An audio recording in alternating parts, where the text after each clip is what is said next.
자, 16페이지 계속 보시겠습니다. 이제 19세기를 지배했던 이데올로기를 이제 자유주의라고 하는데, 이 자유주의 하에서 이제 국가 간을 입법국가라 그래요. 그러면, 여러분 이제 입법국가라는 개념이 이제 어떻게 해서 나온 거냐 하면, 이건 아마 오전에 행정법 하셨죠? 행정법 첫 시간에도 이제 했을 내용일 수 있는데, 이 행정 개념의 탄생은요, 시작은 어디서부터 시작되냐 하면 상권분립론에서부터 시작이 돼요.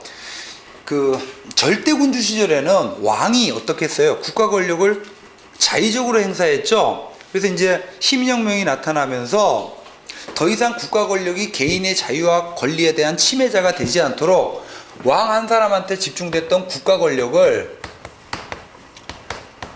이제 세 가지로 쪼개죠.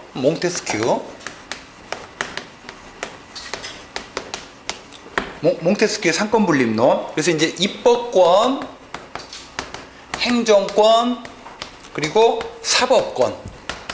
자, 이렇게 이제 나눈 다음에 입법은 그야말로 법을 만드는 거예요. 법을 만드는 입법권을 어디다 줍니까? 국민의 대표자로 구성된 의회, 입법부한테 주죠. 그리고 이제 행정이 바로 뭐냐면 집행이에요. 자, 집행권은 어디다가 줘요? 좁은 의미의 정부한테다 주죠. 그 다음에 사법권은 어떻게 합니까? 사법권은 무엇이 법인지를 해석하고 판결 내리는 거죠. 이거는 어디다가 줘요? 법원에다가 준 다음에, 자, 국가 권력으로 대표되는, 상징되는 정부를 국민의 대표자인 입법부가 어떻게 해요? 법을 만들어서 제약을 하고 법대로 집행했는지 그렇지 않은지를 법원이 어떻게 해요? 감시하는 시스템을 구축하죠. 이런 상권분립의 근거에서 이제 등장한 개념이 이제 입법국가죠. 그래서 19세기 입법국가는 국민의 대표자로 구성된 입법부가 국가 권력의 가장 이제 상위에 존재하는 거죠. 그래서 입법국가입니다. 여러분들 이제 이러한 이제 이 상권분립하고 이 그러니까 여러분 이제 이 중에서 대의기관이다 그러면 우리가 다시 시민혁명에 의해서 나타난 정치체제를 대의제 민주주의 체제라 그러죠. 그러면 이 세 개의 국가 권력 가운데 대의기관이 누구를 말해요? 대의기관이다 그러면 대표기관을 말하지. 바로 뭐예요? 의회를 말해요. 의회, 입법부를 말해. 그래서 이제 이거를 의회주의 사상이라 그러거든요. 국민의 대표자로 구성된 의회에서 국가의 중요한 정책을 모두 결정을 해야 된다는 사상이죠. 이건 지금까지 유지되고 있는 사상이에요. 자, 이런 구조에서 행정을 파악하면 행정의 본질은 뭐예요? 집행이지. 입법부에서 법을 만들고 정책 결정을 하면 의회주의 원리에 근거해서. 근데 이때 이 의회를 장악한 이 당시 이제 이때 민주주의를 이제 명망가정 민주주의라고도 하는데, 이 시민혁명의 주동 세력이었던 이 시민들이 오늘날 말하는 시민이 아니에요. 부르주아 자본가 계급이에요. 그러면 부르주아 자본가 계급은 이윤을 창출하기 위해서는 경제활동의 자유가 보장이 돼야 되겠죠. 그러면 자유로운 경제활동을 보장하는 사회 시스템을 구축을 할 거 아닙니까? 그럼 국가 권력을, 정부의 역할과 기능을 최소화시키는 방향으로 이제 국가를 설계하죠. 이게 바로 19세기 입법국가예요. 그 다음 페이지에 읽을 거리 있으니까 여러분 읽을 거리는 뭐 중요한 건 아니고 참고 삼아서 한번 읽어보시라는 얘기예요. 이제 시민혁명과 자유방임주의, 요걸 이제 그 설명한 건데, 자, 그러면 돌아오시면 16페이지. 19세기 입법국가를 달리 표현하면 자유방임주의 국가라 그래요. 자, 여기서는 정부의 역할과 기능을 크게 규정했어요? 작게 규정했어요? 작게 규정했죠? 그래서 최소의 행정이 최선의 정부다, 이런 표현이 있었어요. 이 당시에는 정부가 하는 일이, 그러니까 정부라는 존재 자체가 강압적이고 강제적인 존재니까 정부의 역할과 기능이 적으면 적을수록 개인의 자유와 권리를 보장하는 이런 시스템이 되는 거죠. 그래서 동그라미 1번, 이제 19세기 입법국가는 철저하게 시장 중심 사회고, 그 다음에 19세기 입법국가를요 달리 표현하면 자유방임국가라 그래요. 자유방임주의라고 합니다. 다시 19세기 자유주의를 달리 표현해서 뭐라고? 자유방임주의. 자, 이 얘기는 모든 사회 문제는 개인과 기업의 자유로운 선택에 맡기라는 거예요. 그리고 일체 여기에는 정부가 개입하면 안 된다라는 논리죠. 그러면 정부는 뭐하러 존재해요?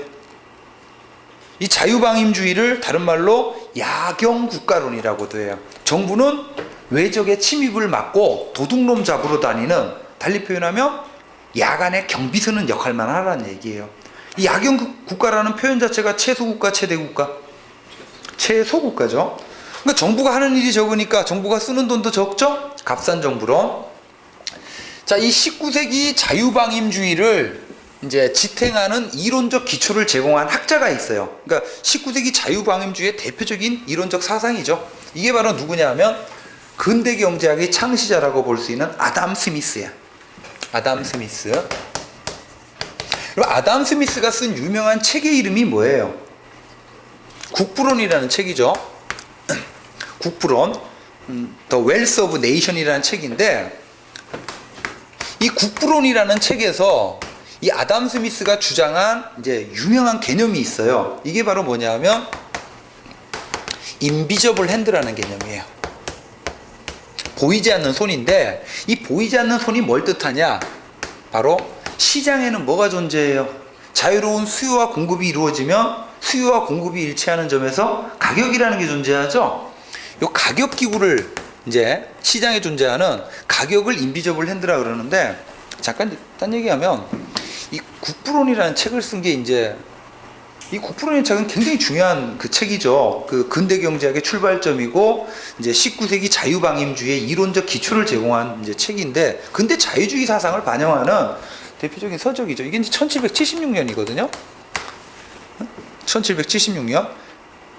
이제 영국 사람이죠. 아담 스미스는 1976년에 1776년에 또 중요한 일이 있어. 미국의 독립전쟁이 나요. 이때. 그러니까 이 시기 자체가 18세기 말, 이 시기 자체가 이제 시민혁명기죠.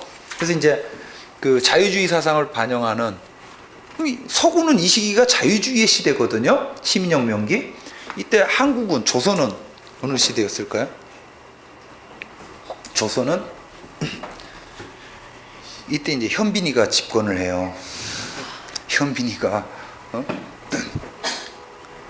그래갖고 이제 정조 이제 정조 1년 차인가 이때예요. 이때가. 그래서 그 얼마 전에 그 영화 있었죠. 그 영화 제목 뭐였지? 예? 아, 영린. 그때가 이제 요 시기죠. 그러니까 이제 동서를 불문하고 이 시기 이때가 조금 뭐 어떤 이런 공통점도 찾아볼 수는 있는데,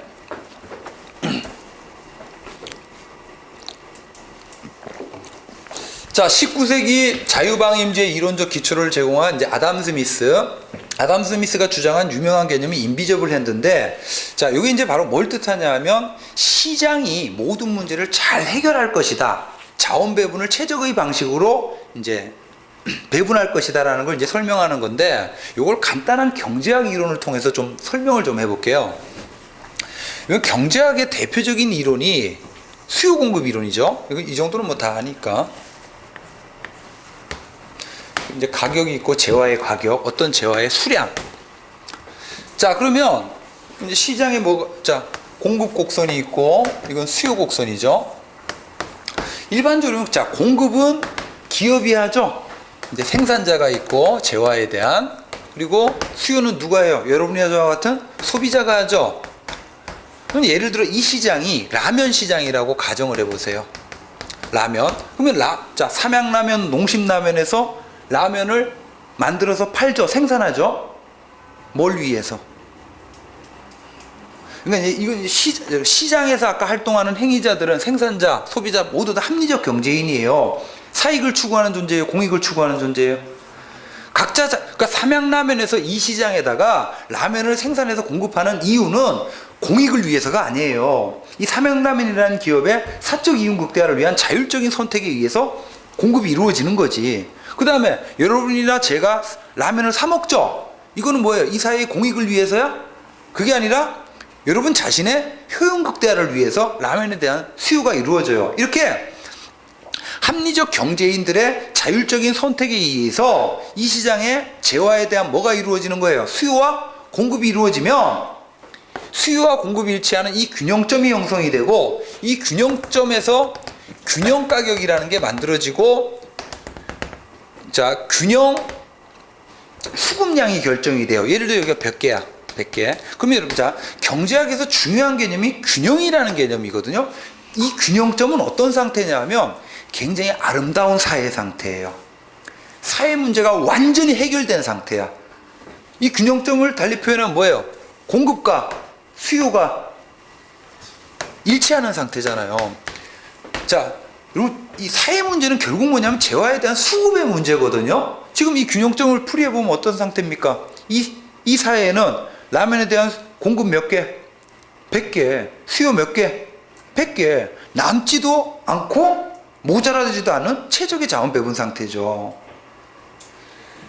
자, 근데 반면 이 균형점과 대비되는 요 A의 상태 또는 B의 상태는, 자, 지금 이 균형점은 수급이 일치하는 상태는 균형점이죠. 균형 상태죠. 반면 A하고 B는 균형이야, 불균형이야? 불균형 상태죠. 이게 바로 사회 문제예요. 자, 지금 A를 풀이해보면 어떻습니까? A 상태는, 자, 지금 이게 무슨